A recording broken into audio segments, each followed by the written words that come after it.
নমস্কার বন্ধুরা, আমরা আবার চলে এসেছি। সকলকে স্বাগত ডিএম ক্লিনিকে। আমাদের আগের ভিডিওর টপিক ছিল প্রেগন্যান্সি উইথ ডায়াবেটিস।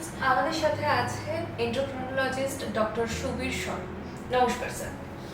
নমস্কার দর্শক বন্ধু। স্যার, আমাদের আগের দিনের টপিক ছিল প্রেগন্যান্সিতে ডায়াবেটিস। এর আগের দিনের ভিডিও থেকে আমরা খানিকটা ক্লিয়ার হতে পেরেছি যে কন্ট্রোলে থাকলে ইস্যু নিতে কোনো প্রবলেম নেই বা বাচ্চার বেবির কোনো রকম সমস্যা হবে না।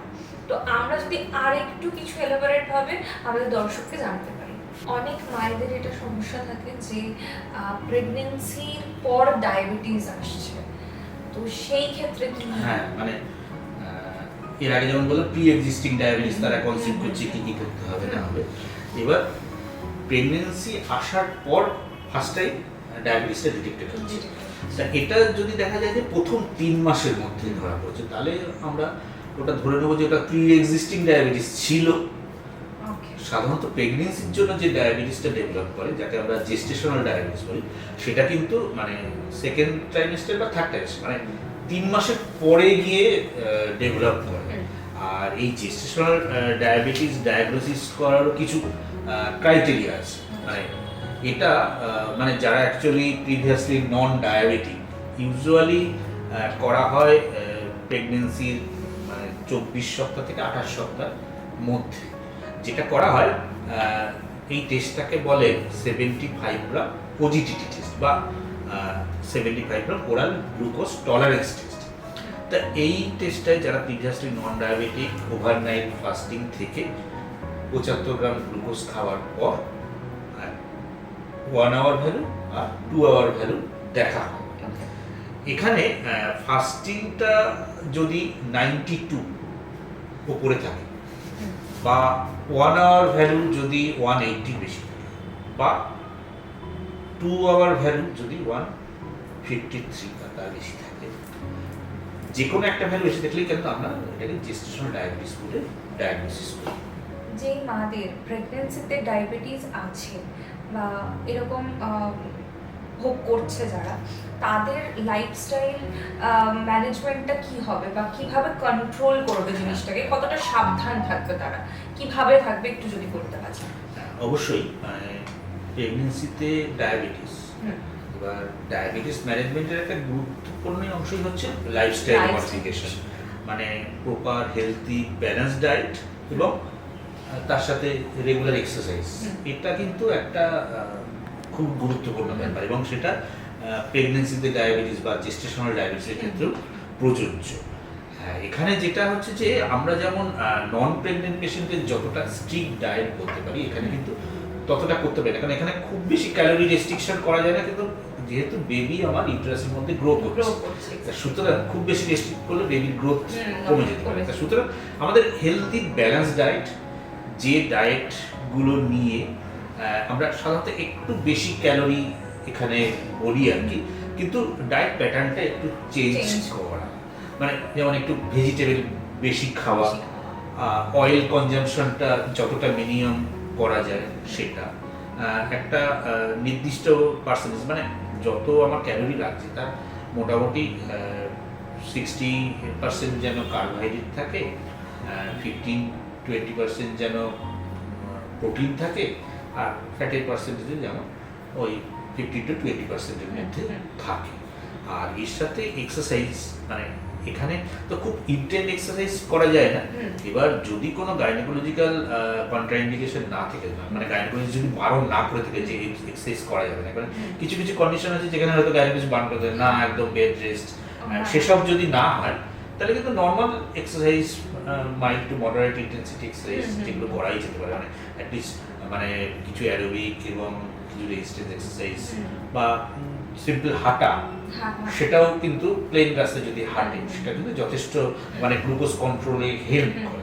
ফলে অনেক সময় দেখা যায় জিডিএম ডায়াগনোসিস করার পর লাইফস্টাইল মডিফাই করে কিছু ডায়েট প্যাটার্নে চেঞ্জ করা এবং রেগুলার এক্সারসাইজের মাধ্যমে কিন্তু সুগারটা কিন্তু অনেকেরই নিয়ন্ত্রণের মাধ্যমে চলে আসে। এবার পরবর্তীতে থাকে যাদের লাইফস্টাইল করেও হয়তো কন্ট্রোলে আসছে না, তাদের ক্ষেত্রে কিন্তু মেডিসিন বা ইনসুলিনের ভূমিকা আছে। এবার এখানে প্রেগনেন্সিতে অসুবিধা হচ্ছে যে আমাদের সব মেডিসিনগুলো যে ওরাল মেডিসিনগুলো যে প্লাসেন্টাল ব্যারিয়ারটা ক্রস করে বেবির ব্লাডে মিশছে, সুতরাং সেজন্য ওষুধ খুব একটা চুজ করা হয় না। ফার্স্ট লাইন হিসেবে সাধারণত ইনসুলিনই ব্যবহার করা হয় যদি দেখা যায় যে লাইফস্টাইলের মধ্যে দিয়ে এটা কন্ট্রোলে আসেনি বা ডাক্তারবাবুর পরামর্শ। না অসুবিধা হবে না, মানে ইনসুলিন নিলে বেবির কোনো, এটা অনেকের একটা খুব ভালো পয়েন্ট তুলেছে যে ইনসুলিন, অনেকে ভাবে যে ইনসুলিন নেবো তাহলে বেবির, কিন্তু ইনসুলিনটা একদম বেবির জন্য সেফ, কারণ ইনসুলিনটা প্লাসেন্টা ব্যারিয়ার ক্রসই করে না, ফলে বেবির ব্লাডে মিশছেই না, এই প্রশ্নটা আসছেই না। কিন্তু ওষুধের ক্ষেত্রে কিন্তু সেই চান্সটা থেকে যাচ্ছে। এবার কিছু কিছু ক্ষেত্রে হয়তো মেডিসিনও দিতে হতে পারে যার হয়তো সুগারটা অতটা বেশি নয় বা লাইফস্টাইল মডিফাই করে একটা বর্ডার লাইন জায়গায় আসছে, কিন্তু আবার ঠিক কন্ট্রোলে নেই, সেক্ষেত্রে ডাক্তারবাবুর পরামর্শ অনুযায়ী মেডিসিন যদি ডাক্তারবাবু বলেন তাহলে সেটা নেমে যায়, কিন্তু সেটা কিছু কিছু পার্টিকুলার সেফ মেডিসিন যেমন সেগুলো নেওয়াই উচিত। এবং এছাড়া আর একটা ইম্পর্টেন্ট জিনিস হচ্ছে প্রেগনেন্সিতে ব্লাড প্রেশার, মানে ব্লাড প্রেশারটাও কিন্তু খুব জরুরি, সেটা কিন্তু কন্ট্রোলে রাখা উচিত। মানে এই সময় সাধারণত যদি ধরো ব্লাড প্রেশারটা 140/90 এর বেশি যদি হয়ে যায়, তখন কিন্তু কিছু ব্লাড প্রেশারের মেডিসিনের দরকার হতে পারে, এবং অবশ্যই সেটা ডাক্তারবাবুর পরামর্শ নিয়েই খাওয়া উচিত, কেননা সব ব্লাড প্রেশার মেডিসিন কিন্তু প্রেগনেন্সিতে সেফ, মানে ফলে সাধারণ মানুষ যাদের নন প্রেগনেন্ট তাদের যে মেডিসিনগুলো খায় সেগুলো কিন্তু প্রেগনেন্সি, মানে অন্য কারোর সাজেশন নিয়ে যেন না করে, অবশ্যই ডাক্তারবাবুর পরামর্শ নিয়েই যেন এটা জিনিসটা হয়। হ্যাঁ, আর একটা সমস্যা মাদের মধ্যে দেখা যায় যারা প্রেগনেন্ট অবস্থায় আছেন, তো তাদের যাদের সুগার ধরা পড়েছে বা ডায়াবেটিস সমস্যা হচ্ছে, যাদের ইনসুলিন নিতে হবে, ইনজেক্ট করতে হবে, তারা বুঝতে পারে না পেটে ইনসুলিনটা কোথায় নেবে, মানে পুরোটাই তো একটা বেবির বাবার মধ্যে পড়ছে, তো বেবি যাতে কোনো ক্ষতি না হয়ে যায় সেভাবে কোন জায়গাটাতে কি করলে। এটা কিন্তু খুব প্র্যাকটিক্যাল কোশ্চেন বলেছে, মানে এটা প্রায় রেগুলারই ফেস করি, মানে পেশেন্টরা বলে ডাক্তার কোথায় নেবো, মানে বলছে পেটে নেবো, মানে একটা ভয় যেন মানে সুচটা যদি বেবির গায়ে, কিন্তু এটা তো অনেকটাই ডিস্টেন্স, মানে ফ্যাটের লেয়ার, তারপরে আমাদের অ্যাবডোমেনের মাসেলের লেয়ার, মানে অনেকটাই গ্যাপ। আর আমরা যে নিডলগুলো ইউজ করি খুব খুব সরু এবং খুব ছোট, সেগুলো ওই সাবকিউটিনিয়াস টিস্যু ভেদ করে যায় না, তার বাইরে যায় না। তবে ইনসুলিনটা যখন দেবে আর কি, স্কিনটা পিঞ্চ করা, যখন স্কিনটা কিন্তু 2 আঙ্গুলে পিঞ্চ করা উচিত, তাহলে কিন্তু শুধু সাবকিউটিনিয়াস টিস্যু ফ্যাটটাই আসবে, টিস্যুটাই আসবে। আর এবং দিয়ে ভার্টিক্যালি, মানে ইনসুলিন যে দেবে আর কি, মানে যেন স্কিনের থেকে ভার্টিক্যালি পুশ করে। এবং সাধারণত আজকালকার দিনে তো পেন ইনসুলিন ইউজ করা হয়, এবং এটা খুব কনভেনিয়েন্ট, যেহেতু এই নিডলগুলো খুব সরু এবং ছোট, লাগেও কম, পেশেন্টদের জন্য এটা খুবই কনভেনিয়েন্ট। সুতরাং পেটে নিতে কিন্তু কোনো ভয় নেই, মানে এটা কিন্তু ওই নয় যে না না না যে বেবির গায়ে ফুটে যাচ্ছে, এরকম নয়, এরকম নয়। সুতরাং পেটে তো নেওয়া যেতে পারে। আমরা যে সাইডগুলো অ্যাকচুয়ালি ইনসুলিন ইনজেকশনের জন্য রেকমেন্ড করি, তার মধ্যে অ্যান্টেরিয়র অ্যাবডোমিনাল ওয়াল, মানে পেটটা তো একটা জায়গা যেখানে আমরা সাধারণত নাভির দুপাশে কিছুটা জায়গা বাদ দিই, মানে প্রায় ধরুন 5 সেন্টিমিটার জায়গা বাদ দিয়ে বাকি পেটটা নিতে পারে আর কি। এবং আমরা রোটেশন টেকনিক ইউজ করতে পারি, মানে আমাদের টার্গেট থাকে যেন যে আমি প্রিক করছি, এই প্রিকটা একই জায়গায় যেন একই মাসের মধ্যে দ্বিতীয়বার না, মানে আমি একটা মেনটেন করলাম যে আমি আজকে এখানে দিলাম, তারপরের দিন এখানে, মানে একটা লাইন মেনটেন করে বা রোটেশন টেকনিক ইউজ করলাম, যাতে একই জায়গায় আমরা দ্বিতীয়বার প্রিক না করি। তাহলে হয় কি, এক হচ্ছে যে ইনসুলিনটা কাজও করে ভালো, লাগেও কম।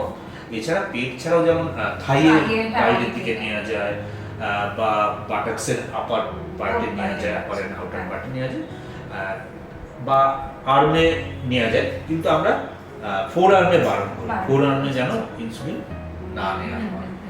তাহলে মানে বেবির কোনো ক্ষতি হচ্ছে না বা কোনো রিস্ক ফ্যাক্টর থাকছে না, মারা এটা জেনে রাখে। তাহলে আজকের ভিডিও থেকে উডবি মারা জানলো যে এই ইনসুলিন কিভাবে নিতে হবে, এবং সুগার বা ডায়াবেটিস পেশেন্ট যারা মা হতে চলেছে বা মা হবে, তাদের কি কি প্রিকশনস নেওয়া দরকার, বা তাদের লাইফস্টাইলটা কতটা গোছানো এবং স্ট্রিক্ট রুল ফলো করে চলা দরকার।